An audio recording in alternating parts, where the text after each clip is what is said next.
नमस्कार, मैं Ranjana Tiwari, principle of पीएसपीपी बाबा सुगुरु विद्यापीठ की प्रिंसिपल।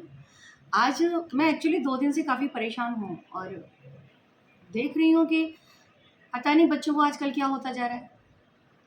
डिप्रेशन, इतना अजीब से तरीका माहौल में बच्चे जी रहे हैं, मुझे ये समझ में नहीं आ रहा हो क्या रहा है। हालाँकि मैं ये वीडियो केवल अपने बच्चों की स्कूल के बच्चों के लिए नहीं बना रही, कि स्कूल में ईश्वर की दया से 2007 से जब ने हमने व्यवस्थाएँ सँभाली हैं और 2023 तक इस तरह का कोई भी वाक़या या कोई भी दुर्घटना इस तरह की स्कूल वाले बच्चों ने, कैंडिडेट ने नहीं की हमारे स्कूल के ने।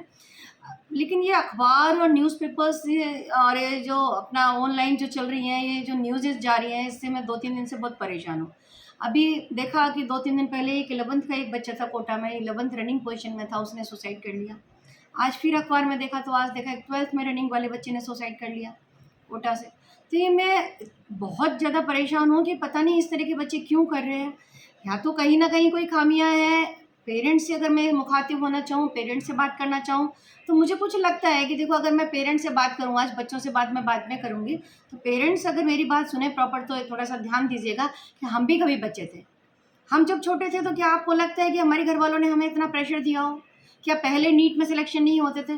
क्या पहले डॉक्टर्स नहीं बनते थे? क्या पहले आईआईटीज़ नहीं थी? क्या पहले एनआईटीज़ नहीं थी? या अच्छे-अच्छे डॉक्टर्स या अच्छे-अच्छे इंजीनियरिंग क्या पहले नहीं निकलते थे बच्चे? क्या पहले डिविज़न्स नहीं आते थे? फर्स्ट डिवीज़न, सेकंड डिवीज़न, इतने सारे 1 टू 10 मेरिट्स आती थी।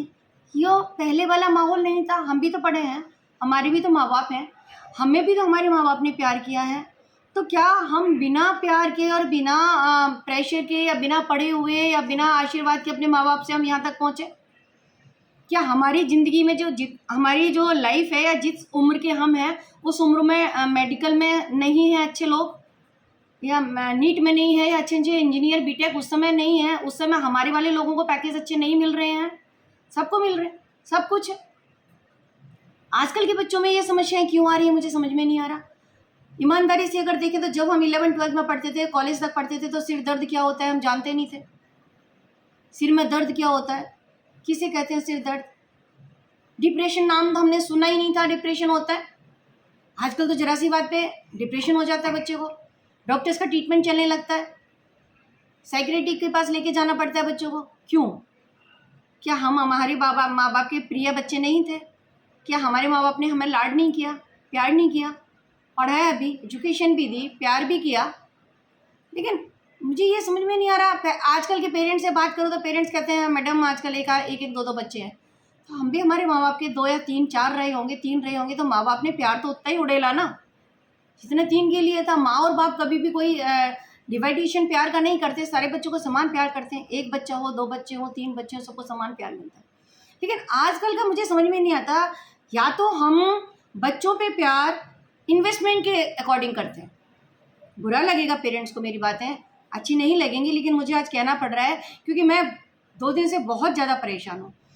एक्चुअली देखा जाए तो मुझे जहाँ तक लगता है, क्योंकि हम लोग एजुकेशन दे रहे हैं 12th लेवल की, और 12th लेवल के एजुकेशन में हम लोग दे देते हैं, कहा जाता है, एक शब्द सुन रखा है लोगों ने, फाउंडेशन। फाउंडेशन का मतलब क्या है? आप बताइए। फाउंडेशन का मतलब कोई भी ज़मीन का जो नींव होती है, नींव, मकान बनता है, कोई भी चीज़ बनती है, उसके नींव को फाउंडेशन बोला जाता है। और आजकल उसको उल्टा ले लेते हैं लोग। फाउंडेशन का मतलब समझते हैं कि जो ऊपर ही ऊपर का चीज़ है वो फाउंडेशन है। अब इन्वेस्टमेंट आपने 11-12 तक के बच्चों के लिए बहुत कम किया। नेचुरल सी बात है, इंग्लिश मीडियम के अगर बच्चों की बात करूँ, मैं हिंदी मीडियम के बच्चों की बात बाद में करूँगी। इंग्लिश मीडियम वाले बच्चों की बात करूँ तो एक जो उनका घर का एटमॉस्फेयर है वो थोड़ा-सा डिफरेंट होता है, खुला हुआ एटमॉस्फेयर होता है। पैसों की उनके ये बताया जाता है कि भाई तुम इंग्लिश मीडियम में पढ़ रहे हो तो you are royal family belong करते हो। इसके बाद इन्वेस्टमेंट करते हैं माँ-बाप, पेरेंट्स इन्वेस्टमेंट करते हैं। हिंदी मीडियम, इंग्लिश मीडियम की फ़ीस 11-12 की 30,000, 40,000, 45,000 होगी इतनी, जहाँ पे भी बात करते हैं। उसमें भी पेरेंट्स यहाँ की बार्गेनिंग करना शुरू कर देते हैं। बार्गेनिंग शुरू करने के बाद में अब आप देखिए 11th 10th पास आउट बच्चा 11th में है, 12th में है, तो पेरेंट्स को इतना चिंता नहीं होती क्योंकि उन्होंने कम इन्वेस्टमेंट किया है। फीस जितनी दी है वो आप ईज़ी गोइंग अफोर्ड कर सकते हैं पेरेंट्स, तो वो बच्चों पे बहुत ज़्यादा प्रेशर नहीं डालते। प्रेशर नहीं डालना, या मैं गलत शब्द यूज़ कर रही हूँ, प्रेशर का मतलब इतना ध्यान केयर टेकर नहीं कर पाते हैं। भी पढ़ रहे हो ठीक है, ट्यूशन पढ़ना है ट्यूशन लगा दिया, स्कूल में फ़ीस कम करवा ली है जितना जैसे भी है। एक और बात जो आजकल जो चलने में रूटीन में आ रही है, अगर किसी टीचर ने कुछ कह दिया बच्चे को या स्कूल में अगर कुछ कह दिया तो एक के साथ में उसके चाचा भी आ जाएंगे, मामा भी आ जाएंगे, ताऊ जी भी आ जाएंगे, मम्मी भी आ जाएंगी, चाची भी आ जाएंगी। मेरा बच्चा तो कल से कुछ खाया नहीं है, डिप्रेशन में है बच्चा, ऐसा क्या कह दिया आपने, या पढ़ाई के लिए इतना क्यों टाइट कर दिया, बच्चे को खड़ा क्यों कर दिया, अरे ठीक है नहीं आया बच्चे को तो नहीं आया, कल सुना देगा। यानी आप इस तरीके से उसको ओवर प्रोटेक्शन दे देते हो, स्कूल लेवल पे इतना ओवर प्रोटेक्शन दे देते हो कि बच्चे को लगता है कि मेरे घर पे मेरा बैग बहुत अच्छा है, मेरे तो जरा से कहने पे घर वाले चले आते हैं, मेरे घर वाले बहुत प्यार करते हैं मुझे, इतना सा मेरे को परेशान नहीं देख सकते। और उस बच्चे को इतना ओवर प्रोटेक्शन देने के बाद आप उसको इतने उस समुंदर में खाली छोड़ देते हो, अकेला छोड़ देते हो उस बच्चे को, तब आपका प्रोटेक्शन कहाँ चला जाता है? तब आप क्यों नहीं जाते हो? क्या आपने कभी देखा बच्चा इतनी दूर रह रहा है, फिर आप उसको इन्वेस्टमेंट गिनाने लगते हो कि यहाँ 11-12 वाला इन्वेस्टमेंट आप उसको नहीं गिनाते हो क्योंकि वो कम पैसा है, उसको आप बर्दाश्त कर सकते हो। कम पढ़ रहा है बच्चा, ज़्यादा पढ़ रहा है, आपको ज़्यादा फर्क नहीं पड़ता। जैसे ही बच्चा बाहर जाता है 12th में भरतपुर के बाहर या अपनी स्टेट से बाहर या अपनी जगह से बाहर, उसको बाद एडमिशन कराने जाओगे, उसको शुरुआत से जब से उसकी पैकिंग शुरू होती है तब से आप उसको इन्वेस्टमेंट गिनाने लग जाते हो। इतने लाख रुपए तुम्हारे वहाँ पे भर गए हैं, इतने का कोर्स आ गया है, इतने का पीजी में खर्चा जा रहा है, बेटा देख लेना, तुम्हारे ऊपर डिपेंड करता है, ये करते हैं वो करते हैं। वो बच्चा इतना प्रेशराइज्ड हो जाता है, इसके जाने के बाद उसको खोखला तो आपने यहीं से कर दिया। 11th-12th में उसको इतना प्रोटेक्शन दे दिया, इतना ओवर प्रोटेक्ट कर दिया उस बच्चे को कि वो मानता ही नहीं है, जानता ही नहीं कि एजुकेशन क्या होती है। उसको हमेशा सपोर्ट में उसके पेरेंट्स खड़े रहते हैं। क्या हम लोग कभी नहीं पढ़े? आप लोग अपने पेरेंट्स को कितनी बार अपनी स्कूल में लेके गए लड़ने के लिए, झगड़ा करवाने के लिए? आप बताइए, आप भी तो किसी के बच्चे रहे होंगे, आप लोगों ने कितना झगड़ा किया, कितनी बार आपके पेरेंट्स आपकी सपोर्ट में आपकी स्कूल में गए जब आप पढ़ते थे।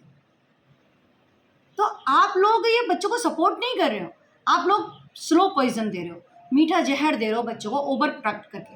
अरे उनको समाज का तरीका सिखाओ, उनको जीना सिखाओ, उनको स्ट्रगल करना सिखाओ, उनको बताओ कि समाज में किस तरीके से लड़ा जाता है, आगे किस तरह से बढ़ा जाता है। यहाँ तो आप खड़े हो जाते हो उनका प्रोटेक्शन करने के लिए और इतने बड़े बड़े शहरों में बच्चों को अकेला छोड़ देते हो। वहाँ बच्चे को कई सारी टेंशन हो जाती है। आपके पेरेंट्स जो बार बार मैं कहते हो ना, इतना पैसा दिया है, इतना पैसा खर्च किया, इतना क्या कभी आपने स्कूल लेवल पे उसको बोला कितनी फीस भरी गई है तुम्हारी, प्रॉपर प्रोटेक्शन क्यों नहीं आ रहा है, प्रॉपर रिजल्ट क्यों नहीं आ रहा है 11th में, प्रॉपर 12th में क्यों नहीं आ रहा है? आपने कभी सोचा? क्योंकि उस समय आपका इन्वेस्टमेंट बहुत कम था। तो इस तरीके से अगर आप ध्यान देंगे बच्चों पे प्रॉपर तरीके से, फाउंडेशन की अगर मैं बात करूं तो फाउंडेशन का मतलब होता है नींव, बेस, उसका बेस लेके चलो, उसको 11 प्रॉपर तरीके से कराओ, उसको 12th कराओ, उसके मन के भावों को समझो। क्या बायोलॉजी लेने के बाद केवल एक ही विकल्प है हमारे पास कि डॉक्टर? मैथ्स लेने के बाद एक ही विकल्प है हमारे पास इंजीनियर?